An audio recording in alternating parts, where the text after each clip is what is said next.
जय हिंद, नमस्कार। I hope कि आप सब अच्छे होंगे। आज का हमारा टॉपिक है बौद्ध धर्म। आज हम जानेंगे बौद्ध धर्म के बारे में। तो यह एग्जाम की दृष्टि से बहुत ही महत्वपूर्ण टॉपिक है। इस टॉपिक से हर एग्जाम में प्रश्न पूछे ही जाते हैं। तो चलिए शुरू करते हैं। जैसा कि हम जानते हैं बौद्ध का जन्म कब हुआ था? 563 BC में। और कहाँ पर हुआ था? नेपाल लुम्बिनी में। आगे बात करते हैं, बुद्ध के पिता का क्या नाम था? सिद्धोधन। और ये किस वंश के थे इनके पिताजी? शाक्य वंश के, इक्ष्वाकु वंश के। आगे बात करते हैं इनकी माता की। तो इनकी माता का क्या नाम था? महामाया। इनके जन्म के 7 दिन बाद इनकी माता की मृत्यु हो गई थी।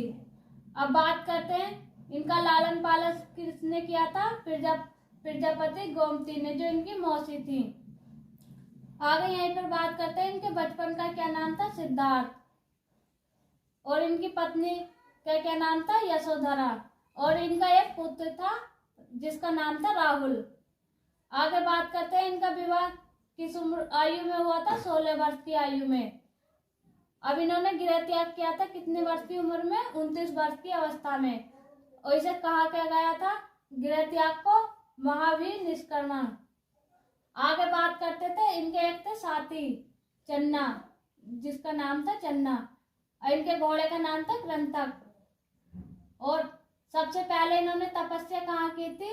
सारनाथ में 6 वर्ष। फिर उसके बाद की थी वैशाली में, बोध गया, संपत्ति ग्राम या उरुग्वेला में। अब बात करते हैं इनके ज्ञान की प्राप्ति की। तो संबोधित है ये। ज्ञान की प्राप्ति को क्या कहते हैं? संबोधित। और कहाँ हुई थी ये? कब? वैशाखी पूर्णिमा को। आगे बात करते हैं कि ज्ञान की प्राप्ति इन्हें किस नदी के किनारे हुई थी? निरंजन या फाल्गुन। आगे देखते हैं पेड़ कौन सा था? तो पीपल का। आगे बात करते हैं यहीं पे पहला उपदेश इन्होंने कहाँ दिया था? तो पहला उपदेश दिया था इन्होंने सारनाथ। और यह घटना क्या कहलाई? धर्मचक्र परिवर्तन। आगे बात करते हैं सबसे ज्यादा उपदेश कहाँ दिए थे इन्होंने? श्रावस्ती में। यहीं पर देखते हैं अंतिम उपदेश कहाँ दिया था? श्रावस्ती या कुशीनगर में। और आगे देखते हैं।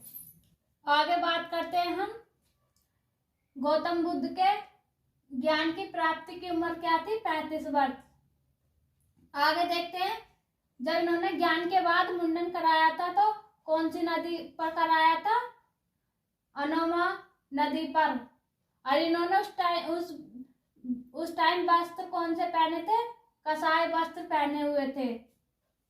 आगे बात करते हैं बोधि वृक्ष के नीचे। बोधि वृक्ष को 2003 में यूनेस्को में शामिल किया गया था। और यहीं पे बात करते हैं सांची का बौद्ध स्तूप को भी 1988 में यूनेस्को में शामिल किया गया था। आगे देखते हैं सबसे पहले बौद्ध भिक्षुणी कौन बनी थी? महिलाओं में प्रजापति गौतमी। आगे देखते हैं प्रमुख शिष्य कौन थे इनके?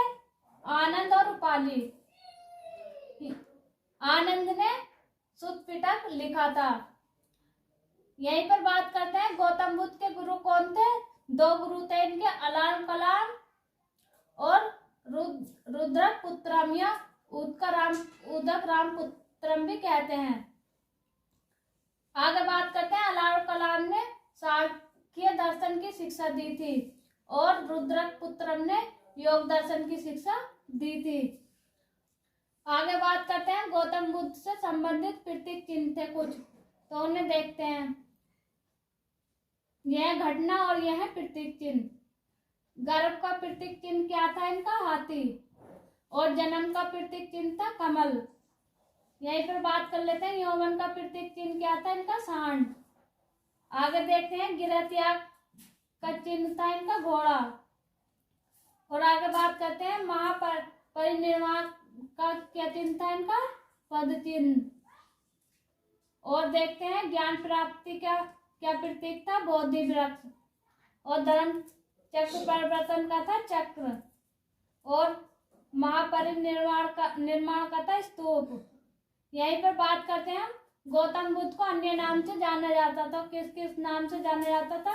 लाइट ऑफ एशिया के नाम से, शाक्य सिंह के नाम से, शाक्य मुनि के नाम से और तथागत के नाम से इन्हें जाना जाता था।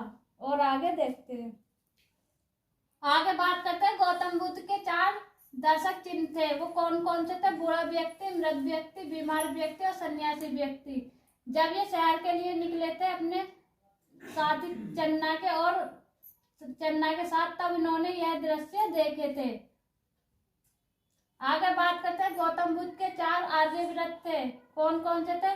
दुख, दुख का कारण, दुख का निवारण और निवारण करने के अष्टांगिक मार्ग। दुख का कारण क्या था? समुदाय में रहना। और दुख का निवारण का अर्थ था निरोध करना।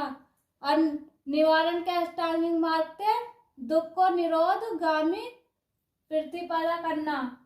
आगे बात करते हैं गौतम बुद्ध के अष्टांगिक मार्ग थे 8। कौन कौन से थे?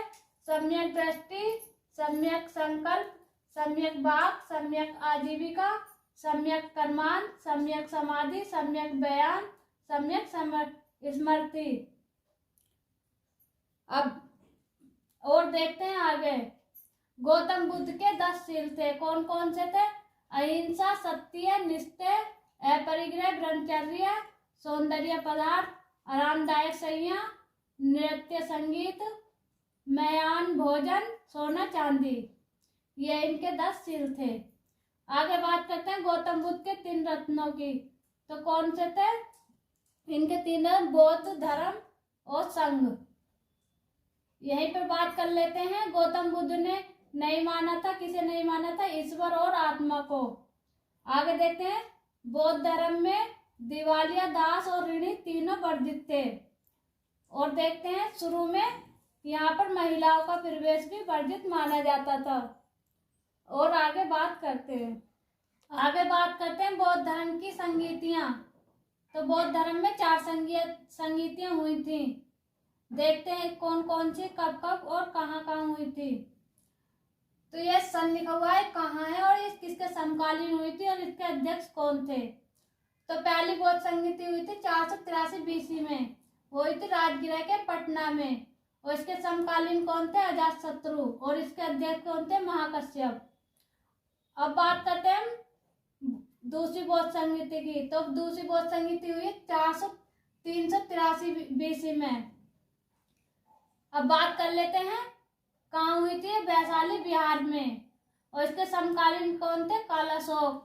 और अध्यक्ष कौन थे इसके? सावक आमीर। आगे बात कर लेते हैं तीसरी बौद्ध संगीति की। यही हुई थी 250 BC में। कब, कहाँ पर हुई थी? पाटलिपुत्र बिहार में हुई थी ये भी। आगे बात कर लेते हैं समकालीन कौन थे इसके? अशोक। और अध्यक्ष कौन थे? मोगलीपुत्रम। आगे बात करते हैं चौथी बौद्ध संगीति की। प्रथम शताब्दी में ये कहाँ हुई थी? कुंडलवन के जम्मू कश्मीर के कुंडलवन में। और इसके समकालीन कौन थे? कनिष्क। और इसके अध्यक्ष कौन थे? वसुमित्र। यहाँ पर उपाध्यक्ष भी थे अश्वघोष। आगे बात कर लेते हैं बौद्ध धर्म के 3 पिटक। तो कौन कौन से पिटक थे? शुद्ध पिटक, विनय पिटक और अभिधम पिटक। थोड़ा सा इनके बारे में जान लेते हैं। शुद्ध पिटक था शिक्षा से संबंधित। तो इसकी रचना किसने की थी? आनंद ने। और सबसे बड़ा था शुद्ध पिटक, और यह शिक्षाओं से संबंधित था। आगे बात कर लेते हैं विनय पिटक। इसकी रचना की थी वसुमित्र ने, यह सबसे छोटा था। आगे बात कर लेते हैं अभिधम पिटक की। इसकी रचना की थी उपाली ने, यह मध्यम था।